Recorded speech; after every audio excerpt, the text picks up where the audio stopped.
नमस्कार साथीहरू, आजको भिडियो सुरु गरौँ रञ्जित रेको यो इन्टरभ्यूबाट। नहीं नहीं, उनकी आइडेंटिटी क्या है? फिर आप उनकी तरफ से तो सोचिए, उनकी नेशनल आइडेंटिटी क्या है? अगर हर चीज जो है भारत से मिलती जुलती है तो what is it that makes Nepal a unique nation state? Ranjit Ray सन् 2013 देखि 2017 सम्म नेपालको लागि भारतको राजदूत पनि थिए। माओवादी र सात दलको बीचमा भएको दिल्लीको 12 बुँदे समझदारीमा पनि यिनले महत्त्वपूर्ण भूमिका खेलेको बताइन्छ। यो इन्टरभ्यूमा रञ्जित रे भन्दैछन्, तपाईँ नेपाली भएर सोच्नुहोस् त, यदि तपाईँको सबै कुरा धर्म, संस्कृति, वेशभूषा भारतसँग मिल्छ भने नेपालको राष्ट्रिय परिचय चाहिँ के हो त? महामहिम रञ्जित रेज्यू, तपाईँले भारतको क्यालेन्डर पल्टाएर हेर्दा हरेक वर्ष अगस्त 15 मा इन्डिपेन्डेन्स डे को पब्लिक होलिडे देख्नुहुन्छ नि? हो, त्यही इन्डिपेन्डेन्स डे नेपालको क्यालेन्डरमा कतै पनि भेट्न नदिन हाम्रो पुर्खाले बगाएको रगत नै हाम्रो राष्ट्रिय परिचय हो।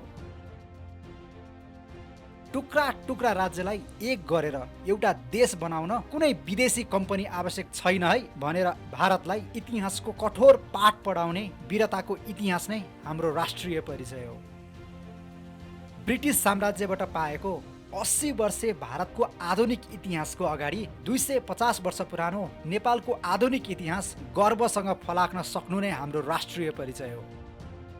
महामहिमज्यू, सन् 1765 मा तपाईहरूले इस्ट इन्डिया कम्पनीलाई बङ्गालमा कर उठाउने अधिकार दिँदै गर्दा यता पृथ्वीनारायण शाहको उपदेश र राष्ट्रभक्तिबाट ओतप्रोत भई आफ्नो देशको सिमाना आफै कोर्दै हिँडेका ती वीरहरूको रगत र पसिना नै हाम्रो राष्ट्रिय परिचय हो। महामहिमज्यू, मलाई आशा छ जबसम्म पृथ्वी रहन्छ तबसम्म महान भारत राष्ट्र पनि रहन्छ। जबसम्म भारत रहन्छ तबसम्म तपाईहरूको स्वतन्त्रता दिवस पनि रहन्छ। र जबसम्म भारतको स्वतन्त्रता दिवस रहन्छ, नेपालको राष्ट्रिय झण्डा सिंहदरबारको शिरमाथि रहेर तपाईको त्यो लाल किल्लालाई हेरेर मुस्कुराइरहन्छ। हाम्रो इतिहास बलियो, पखेटा र हात काटिँदा पनि मजबुत रहेको यो खुट्टा बलियो। तर यो विगतको सानमा भ्रष्टाचार, गरिबी, बेरोजगारी र भूराजनीतिक जटिलताले गरेको प्रहार त्यत्तिकै चोटिलो।